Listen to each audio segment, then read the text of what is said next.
Buenas noches, bienvenidos al seminario multidisciplinario Trata de Personas, Problema Social, organizado por el Centro de Estudios de la Facultad de Derecho del Derecho de Familia y el Menor, CEFAME, de nuestra facultad. En ese sentido, el programa del día de hoy estará dividido de la siguiente manera. En un primer lugar, la presentación a cargo del doctor Pedro Mejía Salas, presidente del CEFAME. En un segundo momento, el tema Trata de Personas, desarrollado por la doctora Rosa Vallejos Lizárraga, y la intervención en la trata de personas como tercer tema a cargo de la psicóloga María del Rosario Tello Salazar.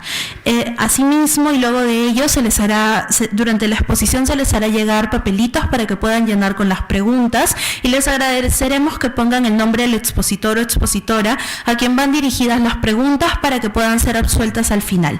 Y a partir de eso y en cuanto al manejo del tiempo, al final existirá un panel a cargo del doctor Mejía y de la doctora Chunga.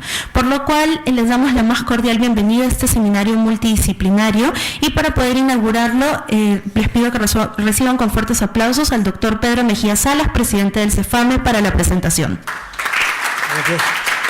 Bien.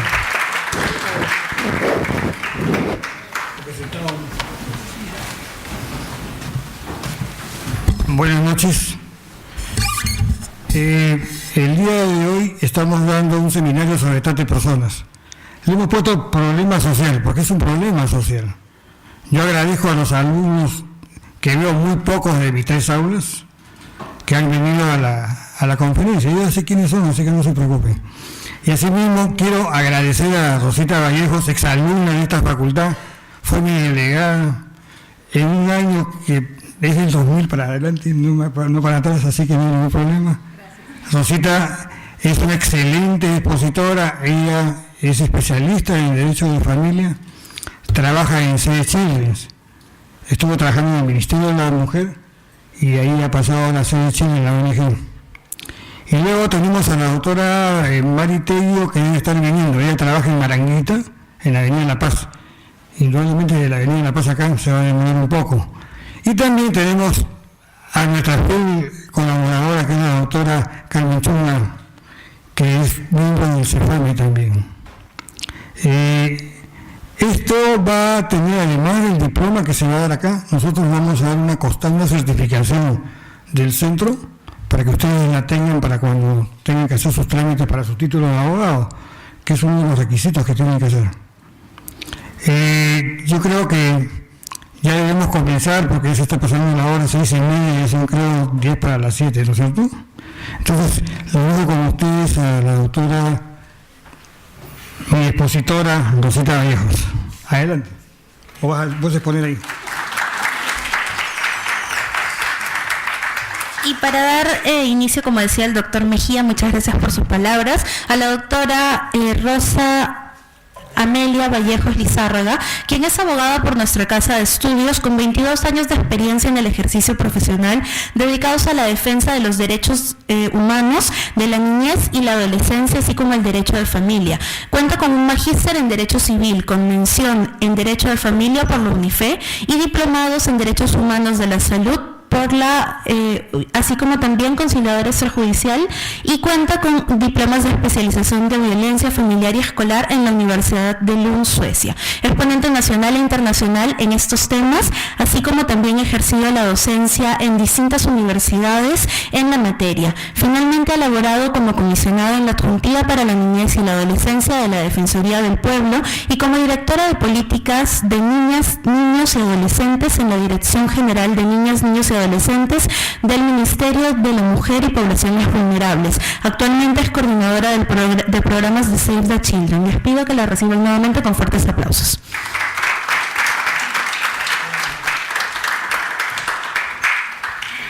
Buenas noches con todas y todas.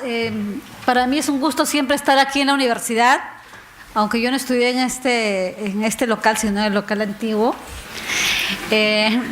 Pero siempre me complace venir a conversar, a compartir sobre los temas que afectan los derechos de niños, niñas y adolescentes. Para esta oportunidad se me ha invitado para hablar sobre trata de personas En algún momento van a ver que mi sesgo está vinculado a niñez y adolescencia porque tiene que ver con la labor que yo hago. Yo le voy a pedir a la persona que nos apoya para que nos vaya poniendo la presentación. Definitivamente el tema de trata de personas, la llamada esclavitud del siglo XXI, es uno de los temas que, aunque uno no quiera a veces visibilizarlos, son temas que pasan y que pueden a veces estar muy cerca a nosotros, ¿no? Porque a veces uno suele pensar que trata de personas donde pasan esos temas, alejados, en la selva, en zonas alejadas. Vamos a ver cómo los índices de los casos registrados están aquí en Lima. Aquí en Lima con mayores índices de denuncias y de casos. Entonces, definitivamente este tema es un tema que nos mueve, nos preocupa y me parece excelente que se haya tocado el tema porque el delito de trata de personas ha tenido toda una revisión a partir de evaluar el tema y trabajar el tema de trata diferenciándolo de explotación sexual. Creo que por ahí va. No sé qué está pasando, pero bueno, vamos avanzando. El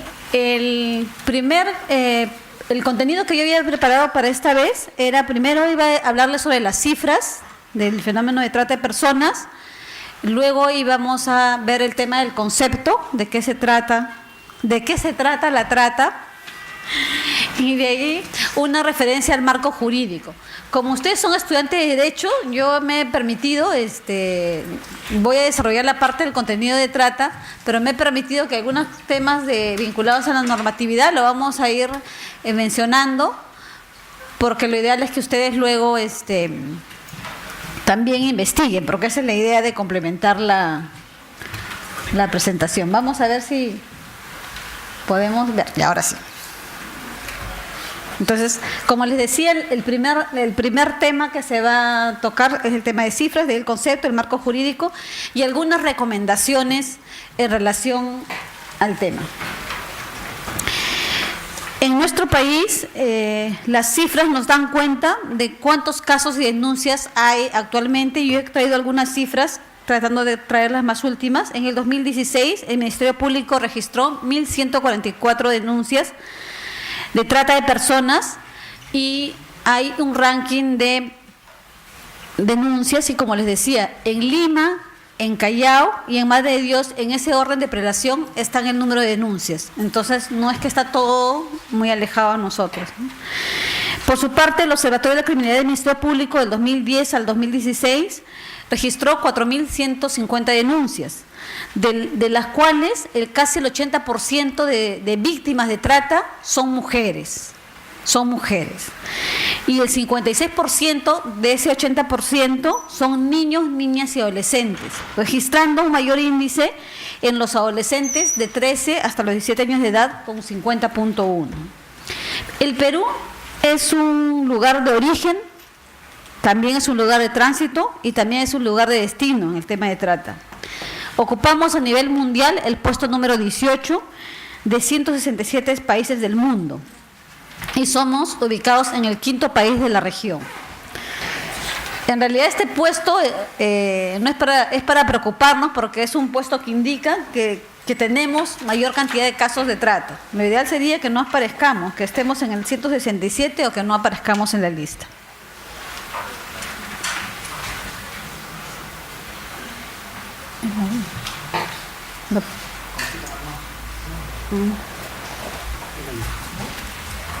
Ya, a ver. Vamos a ver un pequeño spot.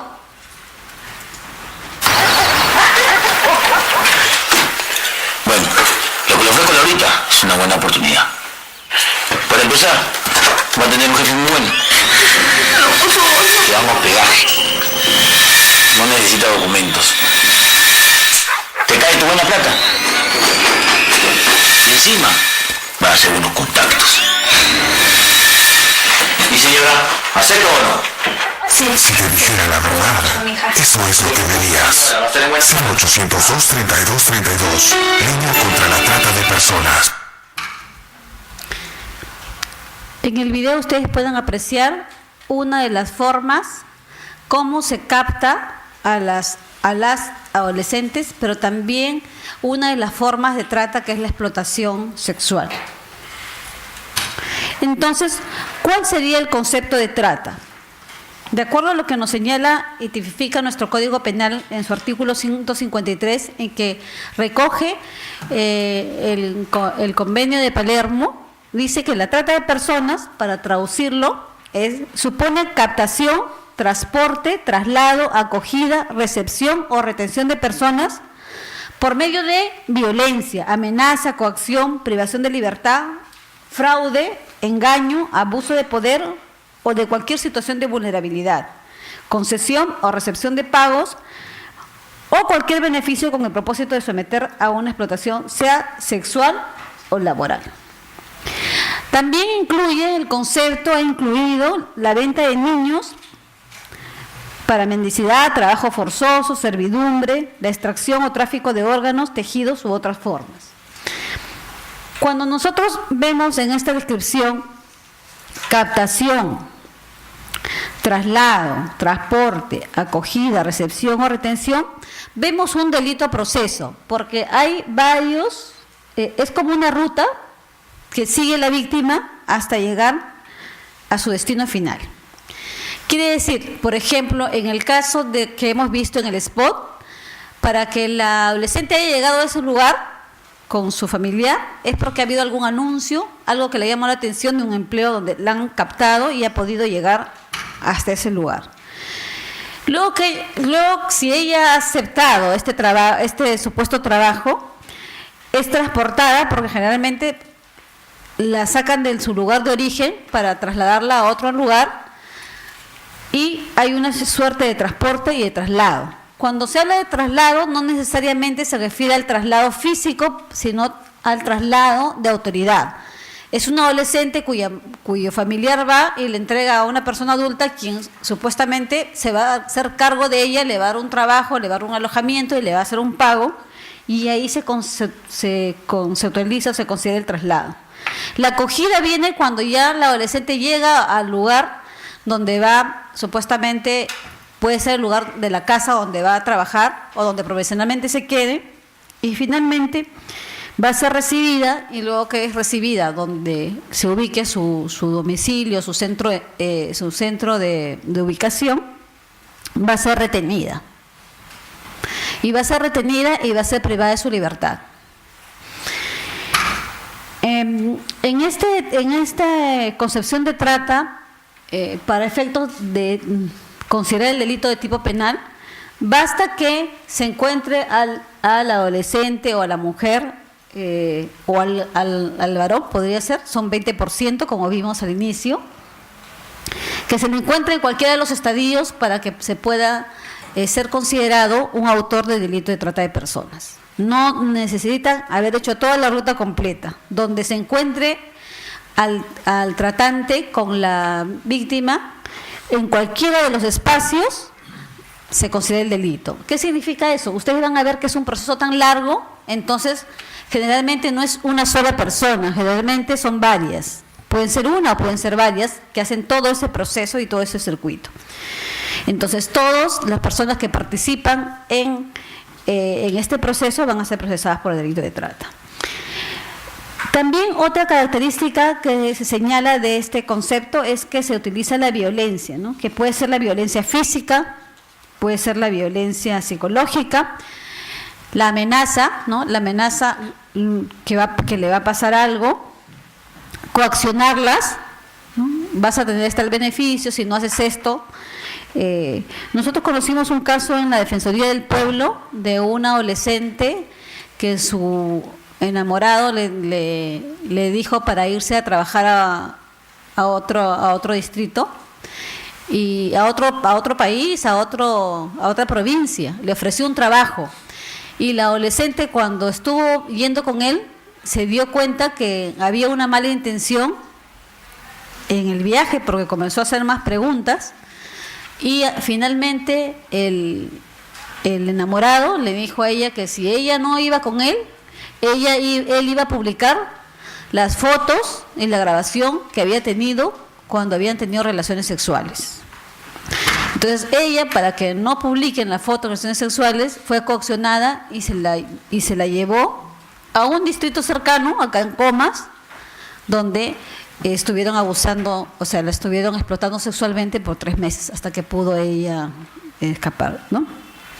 Entonces, hay varios supuestos que pueden ser violencia, amenaza, puede haber, generalmente hay privación de libertad, como vieron en el video, le esconden los documentos de tal forma que las personas sienten que al no tener su documento de identidad, hay muchas personas también que por ignorancia y conocimiento de sus derechos piensan que si no tienen el DNI físico no tienen forma de sacar otro DNI, ¿no? Y no hay forma de salir.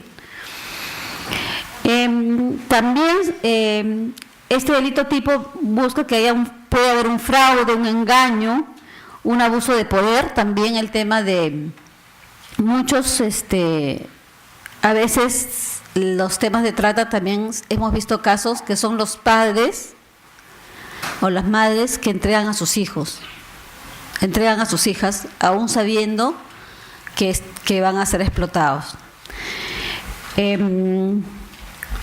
Para el caso de adopciones, que es una de las variantes que vimos ahí, el tema de la venta de niños, también para las adopciones ilegales, también, ¿no? Personas que convencen a padres que pueden tener mejor a sus hijos ellos y por una suma económica hacen todo el trámite como si fuera legal cuando hay una adopción ilegal. También el tema de recibir pagos o cualquier beneficio, o sea, le dicen, mira, te voy a dar tanto para empezar a hacer el negocio y tú vas a tener tu trabajo, pero mientras tanto te voy dando para comprarte tu ropa, para que te vayas presentable al supuesto trabajo y al final no es posible, ¿no? Entonces, ahí en el delito de trata de personas hay todo este proceso y se habla de que haber violencia, amenaza, coacción y todo, para el delito general. Si se trata de menores de edad, no es necesario que haya violencia, amenaza, coacción, ni engaño, ni nada.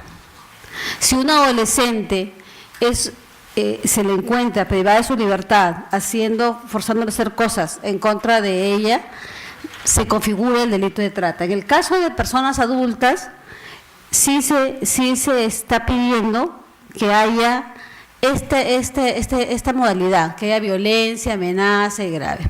Ahora, en los procesos se evalúa efectivamente en algunos casos de adultas que aparentemente están aceptando voluntariamente estar dentro de la explotación laboral, sexual o las otras variantes, pero porque de una u otra manera las han convencido y les han coaccionado a de que tienen que estar ahí, pero no necesariamente. Entonces también ahí se evalúa y se evalúa el caso.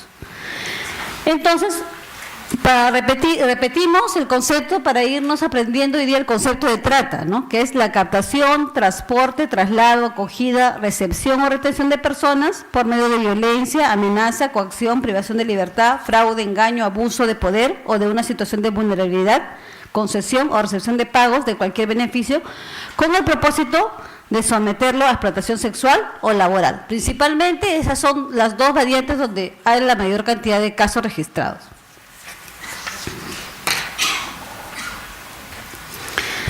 ¿No? Y la explotación sexual se da a través de la prostitución para el caso de mujeres adultas. En el caso de adolescentes siempre hablamos de explotación sexual, porque las adolescentes no se prostituyen, para someterlos a esclavitud sexual. Hay otras formas de explotación sexual cuando se comercia la sexualidad de las personas, no se requiere el acto sexual. Hace poco hubo un proceso judicial donde absolvieron a un tratante porque él decía que la adolescente solamente era dama de compañía. Ella trabajaba en el bar y solamente era dama de compañía, pero no era el tema de dama de compañía, era una persona que era explotada sexualmente, porque no necesariamente tiene que haber un acto sexual para decir que es una explotación sexual. También otra modalidad tenemos la explotación laboral, realizar trabajos que pueden ser en exceso de horas, porque las personas tenemos un horario de trabajo. Los que trabajamos 8 horas diarias, ¿no? Los que tienen su derecho. Los practicantes que hacen sus prácticas tienen sus 6 horas, ¿no? Los menores de edad que trabajan a partir de los 14 años, que tienen protección para el trabajo, también no deben trabajar más de 6 horas. Y de acuerdo al tipo de trabajo no pueden, también trabajan en algunos casos menos horas. Esta explotación laboral va ligada a realizar también trabajos forzados, trabajos como minería informal, picapederos, empleadas domésticas. Y esa explotación laboral porque está ligado a privación de libertad, porque porque no sale de la casa, se queda en la casa, no sale a ningún lado. Si es una empleada doméstica no sale a ningún lado, no sale al colegio, no sale a ningún lado, está prácticamente encerrada. La servidumbre considerada como aquella forma cuando, por ejemplo, hay una persona que supuestamente está trabajando en casa porque debió un dinero, ¿no? Y tiene que pagar el dinero que debía, pero nunca termina de pagar el dinero y prácticamente está encerrada sin terminar de cumplir con su pago, con su deuda, ¿no? O sea, y es una servidumbre. La esclavitud o las prácticas análogas a esclavitud. La mendicidad también está considerada como una forma de, una modalidad de trata, cuando ustedes han visto algunos casos de algunos niños que hay un adulto que no es su familiar, que lleva a los niños a las calles y les hace pedir limosna, afectando su dignidad, humillarse, y está esperando cogerlos para volver a llevarlos, ¿no? Estos casos han ocurrido en Lima y quizás todavía siguen ocurriendo, son temas también de trata. Y otras formas de explotación laboral que existan. La venta de niños, como les comentaba, está vinculado al tema de las adopciones ilegales. Ahí se hacen pasar como legales, pero en realidad son adopciones ilegales. La compra de niños o la venta de niños y niñas. El tráfico de órganos o tejidos humanos también está considerada con este tema de trata. Hace un tiempo atrás, por aquí por Lima se escuchaba mucho el tema de que habían encontrado niños sin ojos, y había todo un rumor que nunca supimos si era rumor, era cierto o era mentira, porque sí decían que habían encontrado niños, que no los comunicaban porque no querían generar un pánico, pero la verdad es que no tenemos muchos casos registrados de esa manera. Y como les decía, una forma de captación es el engaño, generalmente en las agencias de empleo para las falsas ofertas de trabajo, ¿no? Generalmente están pegados los anuncios en las tiendas, en los súper, y nadie está controlando quién pega el anuncio, porque hay una pared donde todos pegan y uno va y se para y anota el número. Ahí también no hay mucho control de inspección en el trabajo.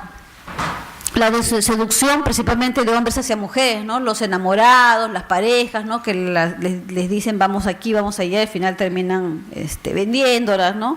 O entregándolas para explotarlas sexualmente. Hay temas de matrimonio principalmente en casos de trata internacional, ¿no? Cuando se van a otro país, supuestamente se van y finalmente se casan y en realidad es un matrimonio forzado porque la persona no se está casando por amor, sino porque haya habido un arreglo, entre comillas, tipo venta, o donde uno no está de acuerdo pero vive encerrado con alguien haciendo y cumpliendo los deberes de esposo o esposa en contra de su voluntad. La adopción ilegal, el padrinazgo, madrinazgo es otra de las formas de explotación. Aquellos padrinos que traen a veces a los niños de provincia para hacerlos estudiar en Lima, generalmente son esos casos que los traen a Lima, la mamá entrega a su hijo o su hija con mucha alegría porque dice mi hijo va a ser profesional, va a estudiar en la universidad, y al final las terminan teniendo de empleadas domésticas, no las terminan de mandar a la escuela, no les pagan nada y solamente las den comer, ¿no? Y las sobreexplotan y les hacen trabajar. Esa es una de las formas. Y sexualmente también, porque muchas veces algunas personas han abusado de las chicas que han traído a la casa, incluso usándolas como pareja o de iniciación para sus hijos e hijas, ¿no? Y otra forma de captación es el Internet. No, el Internet es otra forma de captación y generalmente en realidad no conoce edad. Nosotros estamos preocupados por las y los adolescentes para que usen las tecnologías de la información de manera adecuada, pero a veces algunos de nosotros, seguro les ha pasado, algunos de ustedes seguro han aceptado a algunos amigos o algunas personas que ustedes no conocen, ¿no? Y esa es una ventana abierta para poder ser pasible de concertar una cita, de conocer a alguien y después no sabemos de ese encuentro si realmente la persona vuelve. Pero eso nos pasa a todos y a veces nosotros no nos damos cuenta cuando usamos o conocemos a alguien a través del Internet, o a veces compartimos nuestra información muy personal en el Internet. Ahora por el Facebook uno se entera de todo, ¿no? ¿Dónde está uno? Si uno viajó, está en el aeropuerto, dónde está, con quién está, y a veces uno sobreexpone su vida. Y en el caso del Internet definitivamente es una herramienta fácil de que nos pueda sorprender, porque nosotros no estamos viendo al otro lado quién está ahí, ¿no? Nos ponen la foto y nosotros decimos qué excelente conocer a este chico hermoso o a esta mujer preciosa, y al final no sabemos si detrás de ello hay otro interés. Entonces, frente a este delito de trata de personas, ustedes que son estudiantes de Derecho, ¿qué bien jurídico creen que es el afectado en el delito de trata de personas? A ver, fuerte, en coro. A ver, por acá me dicen dignidad humana, excelente. ¿Qué más? La libertad. ¿Qué más? ¿Qué más? ¿Qué más por ahí? Libertad. ¿Qué más? Integridad, ¿no es cierto? Integridad personal. Y en el caso de los adolescentes, ¿cuál será? Indemnidad sexual. Aparte de eso, ¿qué más será? En el caso de los y las adolescentes, el desarrollo integral, ¿no? Afecta su desarrollo integral. Porque como decíamos, la mayor forma de trata es explotación, trata con fines de explotación sexual y laboral. Y la sexual, como ustedes saben, el tener una relación forzada, el estar privado de libertad, para una persona, para cualquier persona, marca su vida, marca su historia. Entonces, en este caso, se complejiza más porque la explotación es diaria. Y a veces es en el día N veces. Entonces, hay varios derechos efectivamente que son afectados cuando uno habla del delito de trata de personas. Nosotros hemos querido quedarnos y señalar y compartir como el bien jurídico tutelado, el principal. Todos los derechos son importantes, pero el bien jurídico tutelado principal sería la dignidad de la persona, ¿no? Porque afectar la dignidad de la persona implica degradar a la persona a condición de objeto. Y este delito es tan grave que efectivamente la persona ya deja de ser persona y pasa a ser una cosa, porque para el tratante no tiene sentimiento, no le importa nada. Lo que importa es la ganancia, lo que va a ganar, lo que se va a favorecer de tener a una persona bajo su dominio.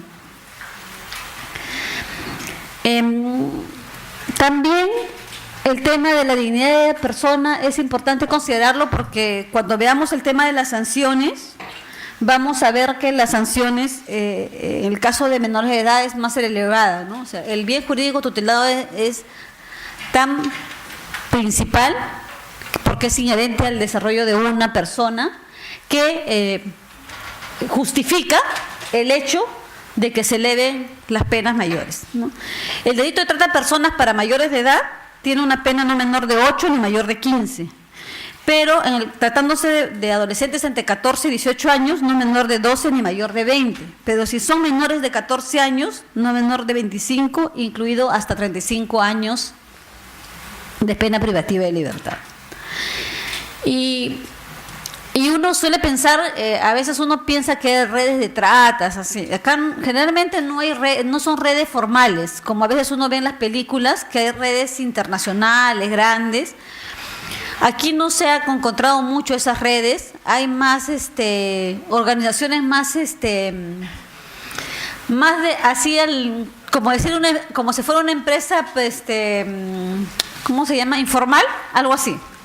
No está tanto como redes. En los estudios que se han hecho vinculados a trata de personas, No hay redes integradas acá donde uno agarra a la cabecilla de la red y se acaba la red, como uno ve en otros países, pero sí hay grupos humanos que están detrás de esto, ¿no?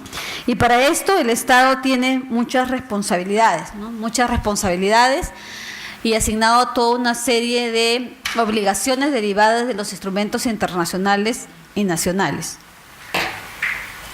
Entonces, acá vamos al marco normativo internacional. Yo, como les decía, yo quiero hacer una motivación para que ustedes puedan también revisar, buscar, analizar, porque ustedes están estudiando Derecho, entonces es importante que entren ustedes también a hacer un análisis de lo que existe, y también ver la posibilidad, si algunos ya están para hacer su examen de grado, van a sacar su título, ir pensando en cómo investigar más sobre este delito, otros delitos que afectan los derechos de las personas, pero este es un delito de los delitos bastante graves, y ver cómo a partir de lo que la normativa internacional obliga a los estados, cómo también estamos nosotros como país, ¿no? En el marco normativo internacional tenemos el protocolo para prevenir, reprimir y sancionar la trata de personas, especialmente mujeres y niños, que se complementa con la Convención de Naciones Unidas contra la Delincuencia Organizada Transnacional. Se llama el Protocolo de Palermo. Y este protocolo establece, primero conceptualiza el tema de a qué se refiere cuando hablamos de trata, y es lo que ha recogido el Código Penal. Entonces el Código Penal ha adecuado su tipo al Protocolo de Palermo, pero también establece las obligaciones de todo el Estado en torno a prevenir, no solamente a prevenir, a atender los casos de trata, sino principalmente a trabajar en sensibilización para evitar los temas de trata, que generalmente esa es una deficiencia que tenemos en nuestro país, porque los sistemas de protección generalmente se activan y se articulan bien cuando hay una víctima, pero no estamos pensando mucho en trabajar para hacer la prevención. O lo que se hace es limitado, que no llega al 100%.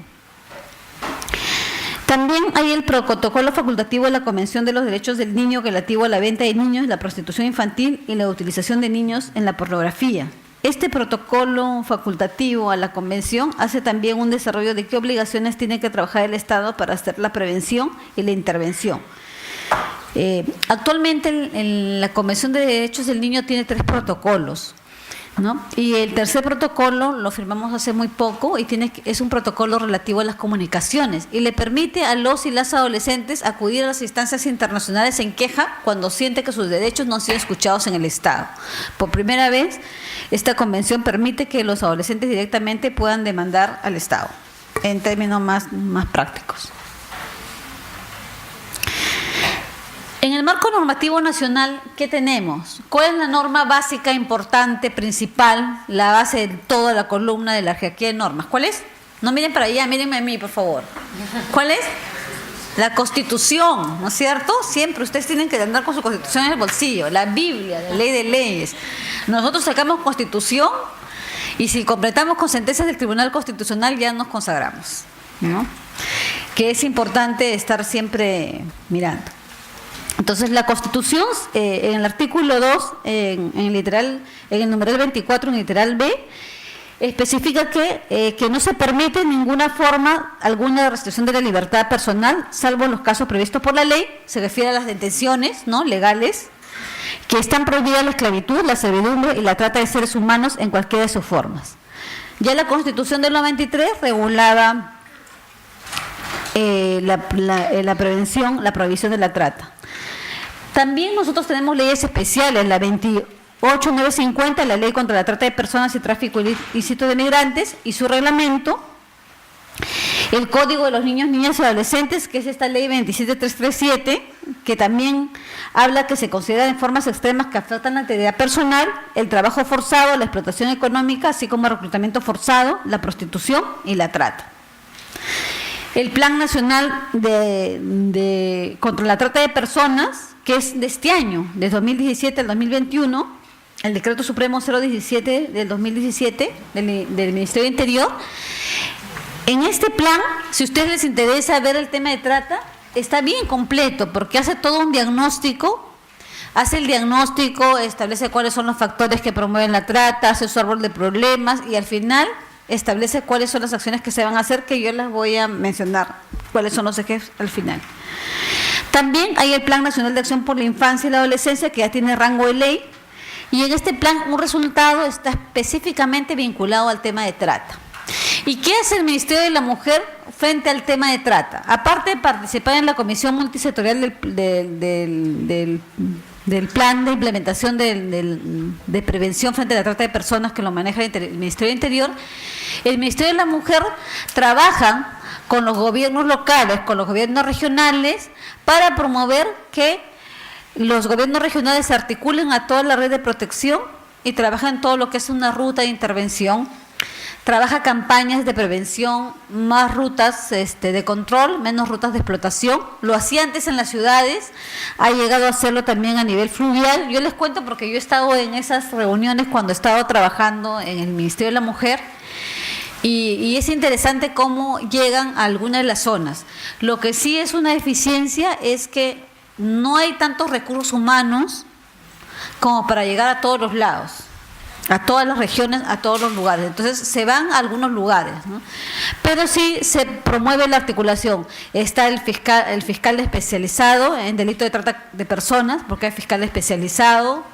Están las del gobierno local, está el SEM, está la autoridad local, está el del centro de salud. Todos los actores que de una u otra manera, después les puedo tomar un listado y también ahí sacamos un listado de quienes más tienen que trabajar. No solamente cuando hablamos de trata de personas hay que pensar que es delito, que hay que sancionarlo y es un proceso, sino trabajar toda la parte de prevención para que la trata no ocurra, pero también el tema de la rehabilitación de la víctima, el tema de la atención psicológica, el tema de atención de salud, luego que la víctima es rescatada. Entonces, el Plan Nacional contra la Trata de Personas ha establecido ahora otros ejes, porque antes se hablaba de la prevención, de la atención y la rehabilitación. Prevención, atención, persecución y rehabilitación. Ahora se ha hecho un nuevo esquema y lo que se está planteando primero es lo que es la gobernanza o gestión institucional, para que el Estado establezca políticas públicas que garanticen los derechos humanos de todas las personas, que tengan en cuenta la concepción de género, la interculturalidad, el tema de los niños, niñas y adolescentes, pero también el tema de personas con discapacidad. O sea, el enfoque transversal de cómo el Estado, a través de implementar políticas públicas entendidas como acciones, programas, normas, directivas, todo lo que regule el aparato estatal esté establecido, pero no solamente en normatividad, sino también se movilizan recursos. Porque nosotros tenemos excelentes leyes, con las que tenemos ya podríamos vivir felices. El tema es que para que se efectivicen las leyes se tiene que asignar y movilizar recursos. En el campo de la infancia estamos movilizándonos porque queremos inversión en la infancia, queremos que el Estado invierta. Y cuando hablamos con el MIM, nosotros como Save the Children nos reunimos con el MIM y nos dice, sí, como está, nos van a dar la misma cantidad que el año pasado. Para esa institución, me hace recordar cuando uno está haciendo su presupuesto, ese mismo presupuesto del año pasado porque los sueldos no han subido, igualito. Generalmente es el mismo presupuesto que le dan para poder hacer las acciones. No hay incremento de presupuesto, no hay incremento de programas presupuestales estratégicos, no hay. Entonces, bueno, aquí en el plan se ha especificado bien de qué se trata cuando hablamos de gobernanza institucional y qué es lo que hay que hacer. Y después, para efectivizar los recursos, para efectivizar los derechos y la intervención, ha establecido los tres siguientes ejes, ¿no? Prevención y sensibilización. Trabajar para prevenir y sensibilizar, porque se ha demostrado que por ejemplo, uno de los factores por los cuales las personas caen como víctimas de trata es el desconocimiento de sus derechos. Ese es uno, por ejemplo, ¿no? El otro es no saber que tiene los mecanismos o el sistema de protección lo puede ayudar. Aparte de los factores sociales, el tema de la pobreza, el tema de la falta de empleo, el tema del abandono, el abandono en el propio hogar, ¿no? Entonces, aquí hay una serie de acciones y sugerencias que se hacen en el plan para efectos de cumplirse. El tema de la atención, la protección y la reintegración está establecido cómo hay que hacer para intervenir ya cuando ocurre un caso de trata de personas, ¿no? Actualmente ocurre un caso de trata de personas, cualquiera que toma conocimiento, dependiendo quién sea el que lo identifique el de la DEMUNA, lo identifica. El que lo identifique tiene que canalizar su caso de trata a la comisaría o a la fiscalía, ¿no? Para hacer la intervención. Generalmente uno hace la intervención porque o ya se escapó y ya logró salir y pide ayuda, o ha conocido algunos indicios de que en tal lugar pueden estar explotando sexualmente como trata de personas, y se puede hacer la denuncia para efectos que todo el aparato estatal funcione y hagan todo un operativo, hagan el rescate de la víctima y hagan la reintegración. Para eso todo el aparato estatal tiene que funcionar, no solamente es un tema del fiscal penal que va a intervenir, sino también hay que coordinar con la Fiscalía de Familia si se trata de una persona menor de edad. Si no se ubica el familiar cercanamente, hay que comunicarse con el INAVIF para ver si hay un centro de atención residencial que lo pueda acoger por esa noche a la persona, pero también puede ser que sea una persona adulta, entonces también se tiene que buscar un albergue, una casa de refugio para personas adultas. Igualmente hay una unidad de atención de protección a víctimas y testigos que también hace toda una suerte de soporte para poder garantizar la seguridad de las personas. Pero el Estado no lo hace solo, les cuento. Generalmente a veces busca que la sociedad civil apoye, ¿no? Por ejemplo, nosotros como Save the Children hemos apoyado en algunas situaciones de rescate, por ejemplo, Madre de Dios con niños cuando necesitaban recursos porque el Estado decía que no tenían ni para el pasaje. Así de triste es la realidad, y a veces hasta enoja, porque ves que el Estado dice, sí, nosotros queremos traslado, pero no tenemos para los pasajes, porque tiene que ir la niña, si es niña, tiene que ir con la doctora, tiene que ir el policía, somos como 3 o 4, y si está lejos hay que contratar no sé qué. Bueno, esas situaciones se han ido mejorando con esta unidad de atención y protección a víctimas y testigos que tiene un presupuesto, pero igual siempre la sociedad civil da la mano, ¿no? Hay otra organización también que trabaja, CHS, que trabaja el tema de trata de personas, también ellos tienen fondos para hacer los trabajos de apoyar la integración, pagar algunas cosas, ¿no? que se requiere. Actualmente en el país hay 3 casas hogares, centros de atención residencial para víctimas de trata, 2 en Lima, uno en Lima, uno en el Callao y otro en Madre de Dios. Son 3 los únicos. En realidad son casas que son provisionales, porque supuestamente todavía no ubican a la familia, porque todas las niñas, adolescentes tienen derecho a vivir en familia, entonces tendrían que buscar a la familia para que los acojan, ¿no?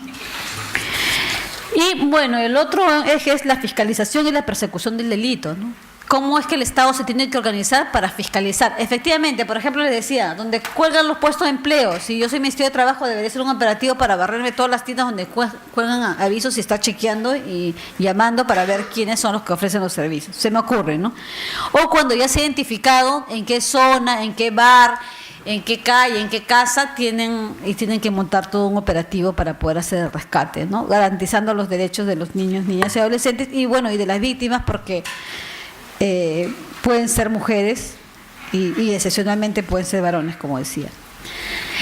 Entonces, frente a este tema de trata, que es un tema, como les decía, que es un tema que ocurre, que no es que está lejos, sino que ocurre. Acá en Lima han llegado, el año pasado, cuando yo todavía estaba en la Defensoría, nos llegaron 2 casos que eran similares, de adolescentes haitianos. Los 2 casos parecían que era el mismo caso, y cuando hablábamos eran dos familias distintas. Nos llegó 2 casos en distinto tiempo de 2 adolescentes que habían venido de Haití, habían cruzado Brasil y habían entrado al norte por la frontera, por Tumbes. Y la policía había intervenido, lo habían registrado todo, y supuestamente una tía los había traído y al final la tía desapareció y no había tía, y como sabemos cómo funciona nuestro estado, entonces en el camino no había albergues y desde el Tumbes llegó a Lima, y en Lima estaban en un centro de atención residencial, en Lima estaban, mientras se trataba de ubicar a la mamá. El mismo caso ocurrió después de un poco tiempo con otros adolescentes en la misma historia, con la tía, y cuando cruzamos los casos eran dos casos distintos. En un caso la mamá vino y no hablaba español, hablaba francés. No se podían entender con la mamá porque a nadie se le ocurría. La mamá venía a reclamar a su hijo para tramitarlo como una entrega de niño, no el tema de trata ni nada, sino yo creo que me devuelvan a mi hijo porque yo lo mandé con la tía y me han dicho que está acá. Pero la señora no se sabía hacer entender y el Ministerio de la Mujer en ese entonces, hace más de un año atrás, no se le había ocurrido buscar a alguien que le haga de intérprete. Entonces no me acuerdo cuánto tiempo se demoraron en encontrar a alguien que hable francés para que la señora explique por qué su hija la había entregado allá, porque tampoco, no es que la mamá viene y se le entrega a la mamá, porque había que asegurarse si la mamá no la habían vendido o no la había entregado y la habían traído y no sabíamos si está pasando por aquí, se iba a ir a otro lado. Bueno, finalmente se entendieron, la señora solamente lloraba todo el tiempo que la veían, porque nosotros como Defensoría del Pueblo intervenimos cuando trabajé ahí, para efectos de que a la mamá le tomen la declaración, buscamos un voluntario francés de una institución, de una ONG, para llevarlo, para que le haga de intérprete, para ponerles un ejemplo, ¿no? Y así habían estos casos que nos hacían presumir de pensar que efectivamente puede hacer algo por el estilo.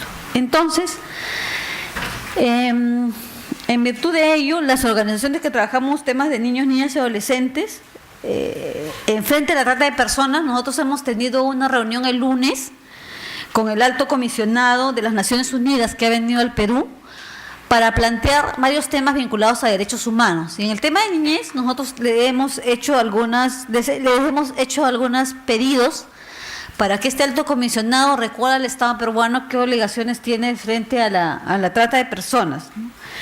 Entonces, estas son las recomendaciones que quiero compartir con ustedes y que, bueno, calza perfectamente también para el caso de las personas adultas. El Estado, que en todos sus niveles, sea nacional, regional o local, debe dotar de recursos financieros, técnicos y humanos para luchar contra la trata de personas.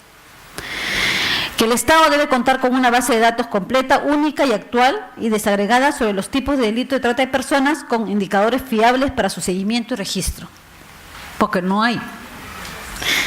El Estado debe integrar e implementar la ruta de atención y protección de acceso a la justicia a niños, niñas y adolescentes y víctimas y testigos de trata de personas a todo nivel. Ha costado mucho y cuesta mucho conseguir una sentencia de un tratante. Cuesta. Entonces, es importante que esta ruta de atención y protección quede clara para no revictimizar más a la víctima de trata. También le hicimos dos recomendaciones adicionales que son parte de las recomendaciones que hizo la Defensoría del Pueblo en el informe 158, la trata de personas en agravio de niños, niñas y adolescentes, y también de un informe que hizo la Defensoría, un informe de adjuntía que hizo el año pasado sobre cómo funciona el sistema, el Instituto de Medicina Legal. Y una de las recomendaciones que se hicieron tienen que ver con, aparte de asegurar mayor cantidad de médicos legistas, porque lamentablemente no hay la cantidad suficiente de médicos legistas, no hay cantidad suficiente de cámaras Gesell, y las que hay en realidad es limitado por la poca cantidad de profesionales que hay asignados, que es una preocupación.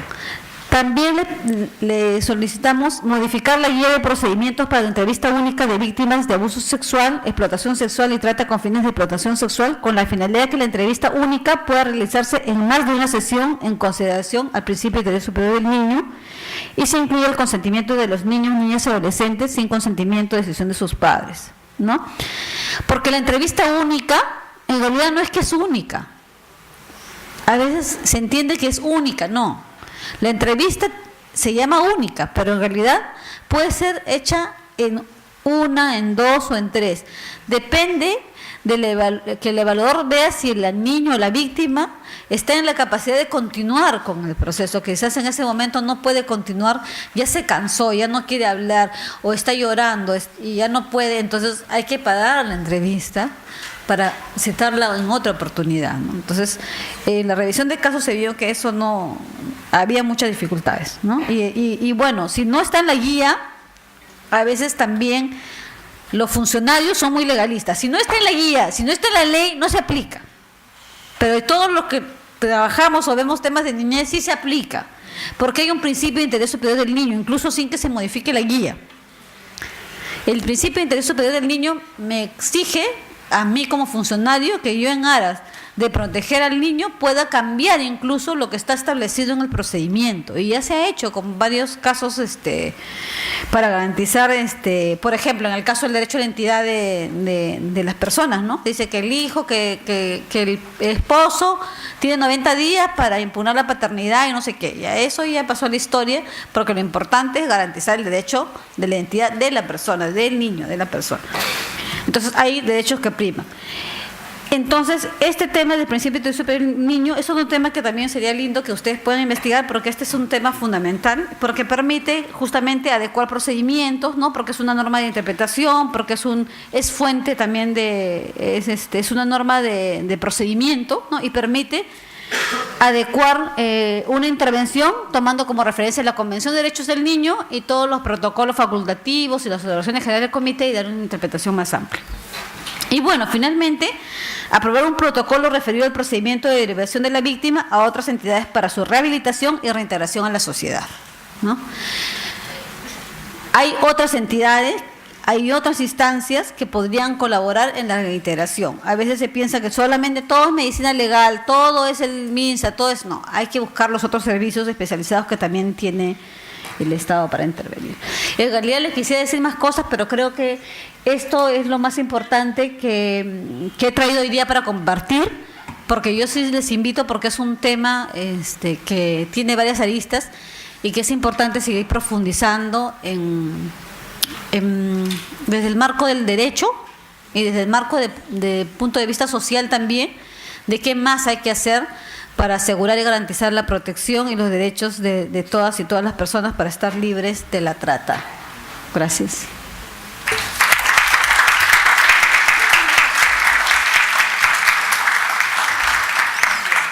Agradecemos mucho a la doctora Rosa Vallejos, y a continuación, para seguir el programa del evento del día de hoy del seminario multidisciplinario Trata de Personas, Problema Social, daremos paso a al tema La intervención en la trata de personas, a cargo de la psicóloga Mari del Rosario Tello Salazar, quien es licenciada en Psicología Clínica por la Universidad Inca Garcilaso de la Vega, cuenta con diplomado en Gestión Pública y Excelencia en ESAM, diplomado en Psicología Jurídica, Delincuencial y Forense por la Universidad de San Martín de Porres, miembro de la Asociación Iberoamericana de Psicología Jurídica, así como también autora de diversas investigaciones que tienen que ver con adolescentes agresores, y es especialista en problemas de conducta en niños y adolescentes, y notable expositora en eventos y congresos nacionales e internacionales, para lo cual le pido que la reciban con fuertes aplausos.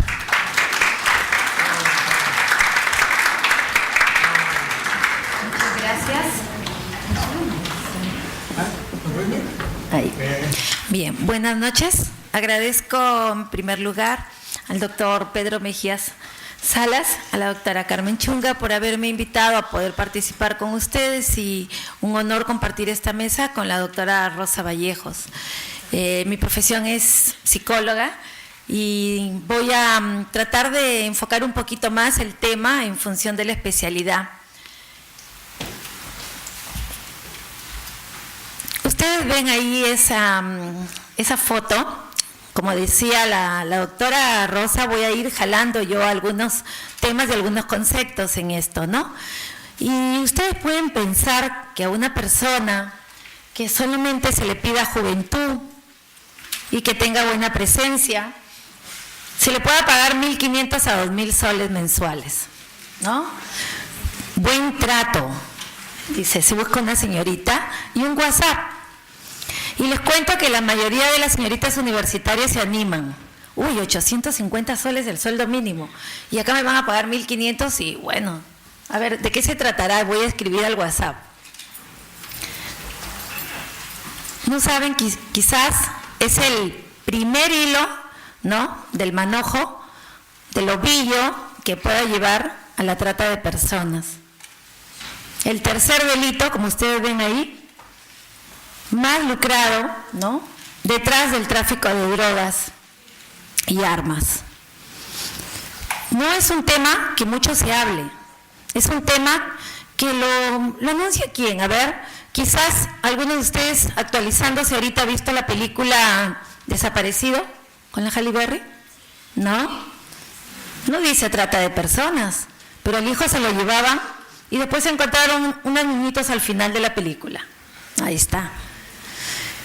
Había una novela brasilera, ¿no?, que también todo el mundo la seguía hace cierto tiempo, donde también el personaje al final sufría tanto porque le habían engañado y le habían llevado a una trata de personas.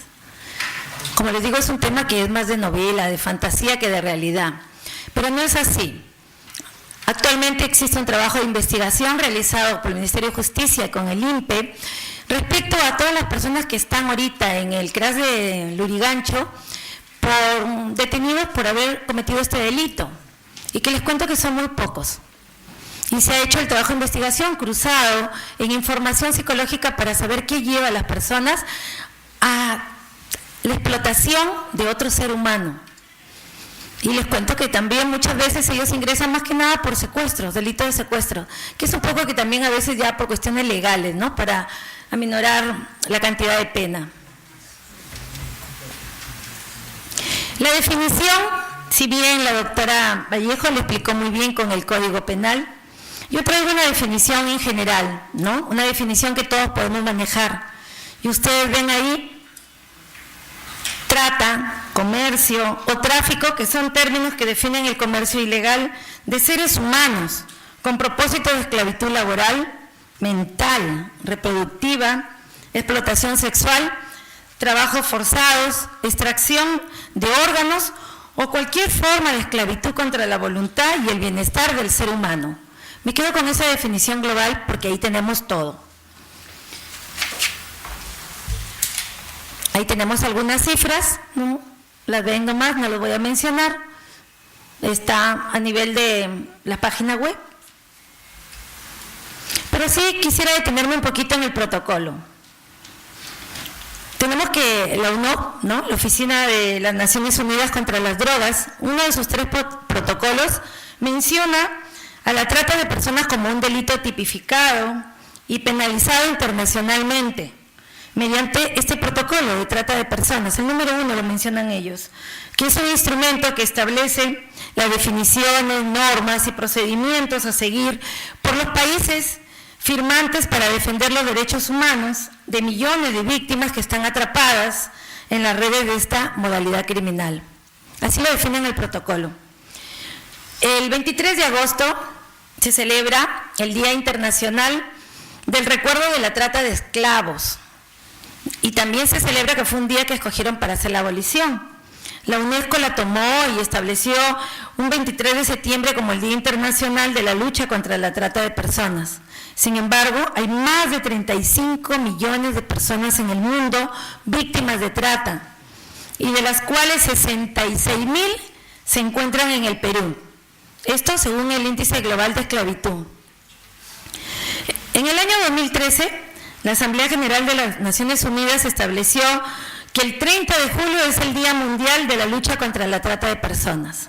Hace poquito lo hemos celebrado, ¿no? Quizás para recordar, se dice tal fecha, para poder saber qué se está haciendo, qué se hace con ello. El protocolo de las Naciones Unidas para prevenir, reprimir y sancionar la trata de personas, especialmente mujeres y niños, que son los más vulnerables, es más conocido como el protocolo de la trata de personas porque fue adoptado en Palermo, en Italia, en el año 2000, y va a ser un acuerdo internacional adjunto a la Convención de las Naciones Unidas contra la Delincuencia Organizada Transnacional. El fin del acuerdo es favorecer, mediante la cooperación internacional, las investigaciones y procedimientos penales a cargo de los criminales dedicados a la trata de personas. Lo importante de este instrumento, es que va a permitir combatir la trata de seres humanos, el único hasta ahora que atribuye una definición universal de este fenómeno, porque mucho se habla de la explotación sexual, pero se habla poco de la explotación laboral que se hace con ello, ¿no? Vamos a encontrar que hay una ruta intersectorial de este trabajo. En el Perú encontramos a través del MINDES, lo mencionó también la doctora Vallejos, ¿no? Encontramos que hay un vacío también a dónde acudir, a quién acudir, tanto en las víctimas como entre los funcionarios responsables de este tema. Factores de riesgo. Acá vamos entrando ya al tema y vamos a hablar de que qué es lo que hace que una persona sea vulnerable a caer dentro de este delito. Cualquier persona podría ser víctima de la trata. Incluso, muchas veces, como les decía al comienzo, no son conscientes de ello. Como suele ocurrir también en los casos de venta de órganos, en el tráfico de niños. Y vamos a ver los factores de riesgo que hacen más vulnerable. Y encontramos el escaso conocimiento del tema. Por ello, se pide que debe haber una participación activa en el colegio, con los alumnos, los padres, donde se transmita la información de los cuidados, informando y orientando a los niños y adolescentes sobre sus derechos y herramientas, sobre todo, para el autocuidado. ¿Quién podría haberle dicho a esa persona que hizo la encuesta del INEI en este último fin de semana que podría haberle pasado algo tan grave como le sucedió al haber ido a hacer un trabajo de encuesta, ¿no? Muchas veces las cosas empiezan así. El escaso conocimiento, la desinformación. Vamos a tener también otro de los factores de riesgo, la tolerancia social. La tolerancia social va a ser el consentimiento de que estas prácticas llevan a ser cómplices de estos delitos y va a reproducirse la cadena de impunidad. Ya lo había mencionado la doctora, cómo una cosa va jalando a otra y que por eso es que hay muchas personas que están inmiscuidas en el problema. Tenemos que reconocer la gravedad del problema, actuar desde la detección oportuna. La influencia de los medios de comunicación, la televisión que ahora tenemos nosotros, que llega a muchos jóvenes, muchos adolescentes, y donde están reflejando la imagen de la mujer como un objeto sexual. Encontramos cómo reproducen muchas veces los patrones de dominación masculina también.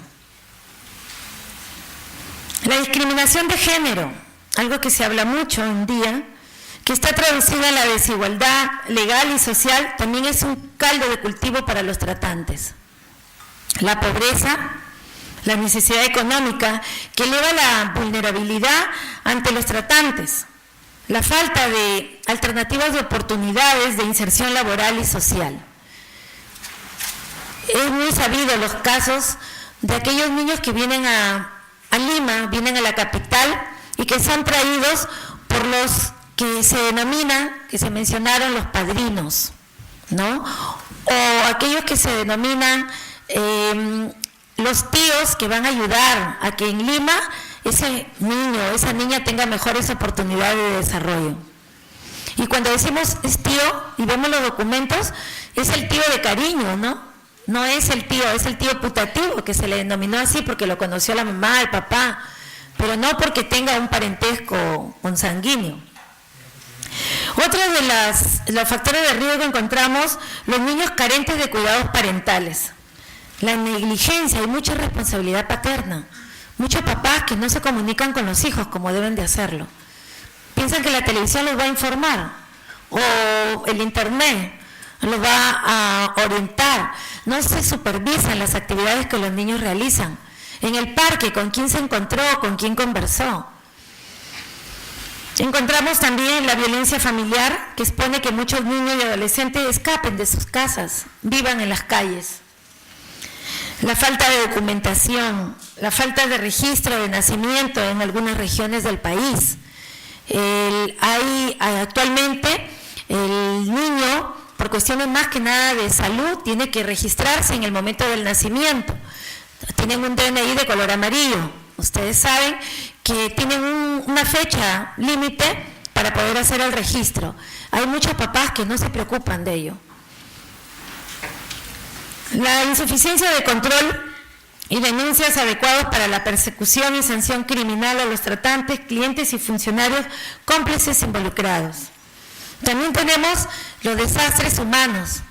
Se ha sabido que en muchos de los casos, cuando ha habido huracanes, maremotos, niños que se han extraviado, que se han perdido y que muchas veces han sido rescatados y llevados supuestamente para ser ayudados, pero a las finales entraban al comercio, entraban al tráfico de niños, ¿no? A la trata de personas. Los conflictos armados. Nosotros hemos tenido acá un golpe muy fuerte en los años 90 y hay hasta ahora muchos niños desaparecidos. Niños que, bueno, ahora son adultos, pero que no tuvieron forma de ubicarse y que en su momento informaron que también tuvieron esa opción de creer que fueron apoyados y ayudados por otra gente. Ahora, también sería importante ver cuál es el impacto psicológico en las víctimas del trata. ¿De quién depende la atención física y psicológica de las víctimas de tratas? ¿De quién depende? En los documentos legales está del Ministerio de Salud. Sin embargo, a la fecha no se cuenta con un registro adecuado, ni con un presupuesto diferenciado para las víctimas en mención. La existencia de la Unidad Central de Asistencia a Víctimas y Testigos, que se llama la UCAVAP, que es del Ministerio Público, es un gran adelanto y ya se han implementado en 16 distritos judiciales a nivel nacional, pero no obstante el programa no alcanza, requiere de mayor presupuesto económico y personal especializado. La indemnización de la víctima también es fundamental para resarcirla, porque no solamente se va a resarcir de un daño material que se le ha hecho, sino también del daño moral y el daño psicológico. Y actualmente el resarcimiento es mínimo. ¿Cuánto cuesta una terapia? Un tratamiento que muchas veces no se puede hacer en una sola sesión, 2 o 3 sesiones. Mucha gente que se queda traumatizada y que tiene que llevar una atención psicoterapéutica muchas veces de muchos años. El Grupo Multisectorial de Trabajo Permanente contra la Trata de Personas, que con el fin de ejecutar actividades planteadas en el Plan Nacional contra el Trata de Personas, como lo había mencionado la doctora Vallejo, va a querer que haya mayor voluntad política. Aquí vale la pena mencionar que las víctimas del trata de personas pueden tener varios factores, varios indicadores psicológicos de los cuales tenemos nosotros que trabajar. Y vamos a elaborar un perfil aproximado de las personas victimizadas por la trata. Muchas veces se hace según las características geográficas, socioeconómicas, que están determinadas por las regiones. Pero vamos a encontrar unas en general que lo vamos a, más que nada, clasificar para un mejor entendimiento teórico. Vamos a encontrar, por ejemplo, el impacto, como ustedes pueden ver ahí, físico. Estar más expuestos a la explotación sexual, son más proclives para contraer infecciones de transmisión sexual, incluyendo el VIH, incluyendo el SIDA. Además, también tenemos que el uso de la fuerza por parte de los empleadores, ¿no? Las personas que están haciendo esto, no es poco usual. Estos golpes pueden dejar daños permanentes o incluso llegar a ser causa de muerte. Además que para una víctima de trata es casi imposible acceder a los servicios de salud, porque si se les presenta la oportunidad, no lo hacen por el miedo que pueden ser detenidas por las autoridades y obligadas a dar declaraciones, ¿no? Así que de por sí no suelen ir a pedir la atención médica. En cuanto al impacto psicológico, vamos a encontrar sentimientos de vergüenza y culpabilidad, la baja autoestima. Se van a dar los trastornos postraumáticos de los que hacía mención hace un momento, en los cuales van a requerir de psicoterapia y tratamientos muy largos. Las víctimas de trata de personas también pueden tener pérdida de la memoria, los impulsos suicidas, mostrar comportamientos agresivos y falta de disposición para interactuar con otras personas. Las sensaciones de desesperanza, las sensaciones de miedo, las consecuencias del abuso psicológico al que se fueron sometidas. Hay muchos trabajos en los cuales hemos encontrado nosotros de conductas depresivas que muchas veces han tenido un antecedente en este tipo de explotación que han sufrido cuando han sido niñas o han sido adolescentes. También vamos a encontrar las reacciones psicosomáticas por el trauma de la trata que están ligadas a problemas de insomnio, ¿no? Taquicardias, enfermedades gastrointestinales también, cefaleas, migrañas. Vamos a encontrar otro impacto en cuanto a las habilidades sociales, sobre todo para comunicarse. Son gente que van a quedar con problemas de adaptación, gente que constantemente nosotros en psicología llamamos, tienen el trastorno paranoico, ¿no? De que alguien le va a hacer daño, que alguien ya está detrás de ellas, que las van a volver a secuestrar en el caso de los secuestros, por ejemplo. La ansiedad está latente en esas personas en todo momento. Vamos a encontrar también problemas de disfunciones sexuales. Puede haber casos en donde puede haber ausencia ya del deseo, de la libido sexual. Vamos a encontrar sentimientos generalizados de culpa, de pánico, de fobia, y algo muy importante que muchas veces no se toma, pero tenemos ahí los impulsos muy agresivos y muy violentos. A veces nos preguntamos por qué hay tanta agresividad en el medio, por qué la gente suele responder de manera tan agresiva, y es porque se está a la defensiva, ¿no? Los recuerdos intrusivos de las agresiones, sobre todo, que las personas a veces se acostumbran a disimular sus sentimientos, a sonreír pese a las adversidades, al sufrimiento y al miedo, que muchas veces se hace difícil descubrir en una primera instancia. Hay que entrar muy profundo en el ser de esa persona para darnos cuenta del impacto psicológico que ha tenido. En cuanto al impacto psicosocial, encontramos que van a afectar el desarrollo psicosocial en cuanto a la convivencia. Tenemos casos de personas que han querido rehacer su vida ya adultas y sin embargo no han podido hacerlo, han tenido muchas dificultades, han tenido que entrar a terapias de pareja pensando de que la dificultad estaba en la relación con la persona, con el cónyuge, y eran que habían sido personas víctimas, o sea, había un trasfondo y era producto de una explotación, producto de repente de varios componentes también de índole afectivo, cuando ha habido personas que han tenido experiencias con enamorados, los cuales que creían seducirlas o convencerlas para hacer vivir de ellas en función a la explotación sexual, ¿no?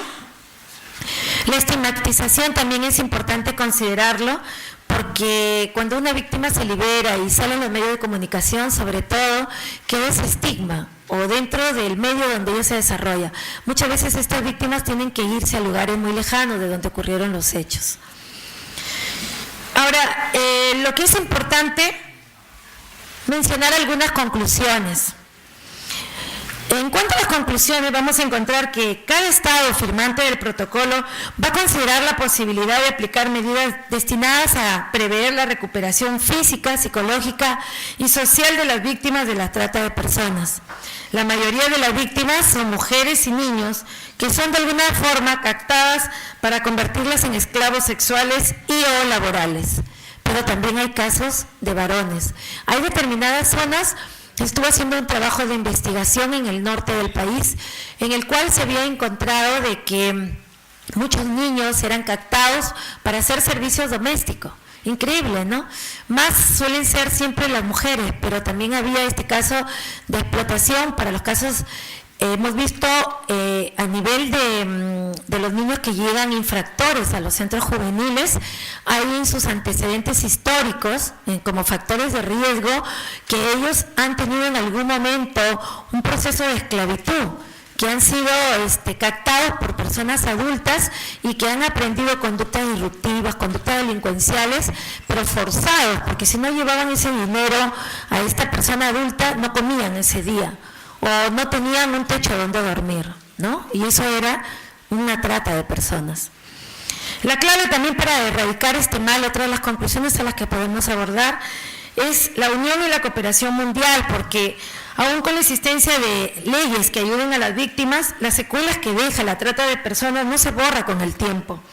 Las experiencias traumáticas a las que son sometidos niños y mujeres inocentes van a trascender al tiempo y atentan contra su salud, pero más que nada, como lo dijo la doctora, contra su dignidad como seres humanos. Hay una ley, la 3251, ¿no?, que es la ley que perfecciona actualmente la tipificación del delito de trata de personas, que está aprobada con su reglamento, que ha sido dado en julio del 2008, donde especifica que aquel que promueva, favorezca, financie o que facilite la comisión del delito de trata de personas va a ser sancionado con penas privadas de su libertad, no menor de 8 ni mayor de 15 años, ¿no? Mediante el decreto supremo número 017, vamos a encontrar nosotros que se viene implementando con cambios favorables el plan de lucha contra la trata de personas en el Perú, enfatizando en un trabajo multisectorial que es dirigido por la Dirección General de la Seguridad Democrática del Ministerio del Interior. El plan contempla mejoramientos en los servicios de protección, incluidos los de acogida, atenciones de emergencia, acceso a la justicia, salud integral, seguridad, repatriación, entre otros. La doctora hacía mención que actualmente hay 3 centros de acogida. En el Perú para el 2018 está proyectado, vamos a ver, vamos a hacer ese seguimiento si se va a dar. Dicen que para el 2018 deben existir 5 ambientes de protección transitoria debidamente equipados para atender a las víctimas. En el 2020, recuerden estas cifras, a ver, están proyectadas, que se va a contar con 8 centros de acogida. Y para el 2021, que está establecido a finalizar el plan, se piensa contar con 10 establecimientos de atención y protección. Veremos a ver si se cumple, ¿no? De 3 llegar a 10. Bueno, la sensibilización a la sociedad es importante primero para efectos de prevención. Recibiendo información sobre este tema y de darse el delito, permitiendo canalizar la acción hacia las vías institucionales que correspondan al ser necesario actuar en consecuencia. Decimos, la seguridad siempre será tarea de todos.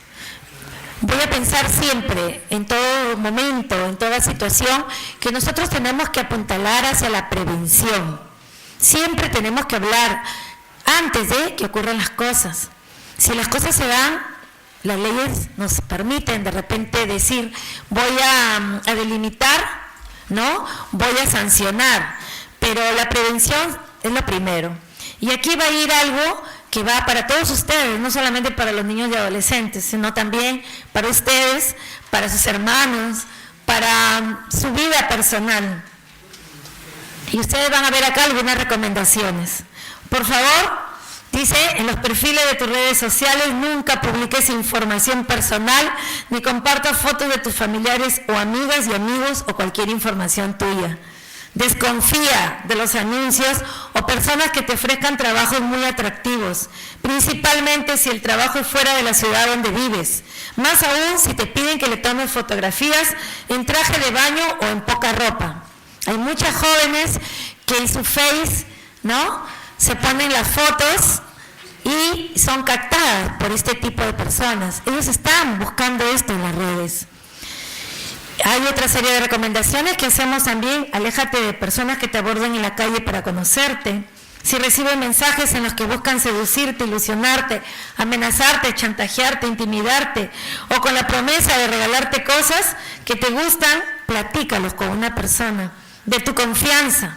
Siempre es bueno, a veces cuando los jovencitos llegan a los 15, 16 años, ya no quieren decir a dónde van. ¿Por qué te voy a estar dando razones? Dicen, ¿no? Pero siempre es bueno dejar un número telefónico. Siempre es bueno decir quién es de repente el mejor amigo, quién es la mejor amiga, ¿no? ¿Dónde es que se pueden ubicar? Bueno, hay una serie de recomendaciones, las cuales nosotros podemos seguir resumiendo, ¿no? Y que ustedes pueden ir viendo. No aceptar invitaciones, no permitir de repente compartir fotografías, crear contraseñas seguras también es importante, ¿no? Y cuando estén, sobre todo en línea, también se sientan amenazados porque a veces entra gente, también con la trata de personas, tener muchísimo cuidado. Limita sobre todo tu acceso a la información. Bueno, muchísimas gracias, espero de repente algunas preguntas.